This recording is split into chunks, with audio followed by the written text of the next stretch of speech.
అంబటి రాంబాబును కేసులు చుట్టుముడుతున్నాయి. కస్టడీ కోరుతూ పోలీసులు మరో పిటిషన్ వేశారు. సంక్రాంతి సంబరాల పేరుతో లాటరీ నిర్వహించారని కేసు నమోదు చేసిన పోలీసులు దర్యాప్తునకు 5 రోజుల కస్టడీ కోరినట్లు తెలుస్తోంది. దీంతో విచారించిన కోర్టు తీర్పును సోమవారానికి వాయిదా వేసింది.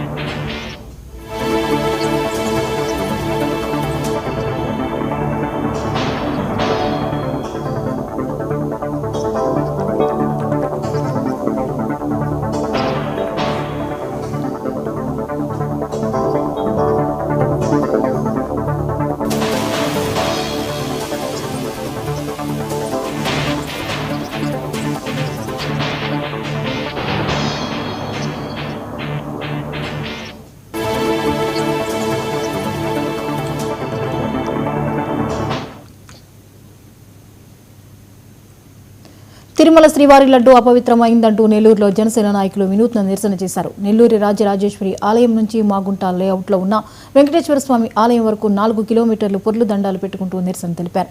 జనసేన అధినేత డిప్యూటీ సీఎం పవన్ కళ్యాణ్ సూచనల మేరకు రాష్ట్రంలో ధర్మాన్ని రక్షించాలన్న సంకల్పంతో ఈ కార్యక్రమం చేపట్టినట్లు నూనె మల్లికార్జున యాదవ్ వెల్లడించారు. ఈవేళ ఉదయం ప్రారంభమైన పొర్లు దండాల కార్యక్రమం మధ్యాహ్నం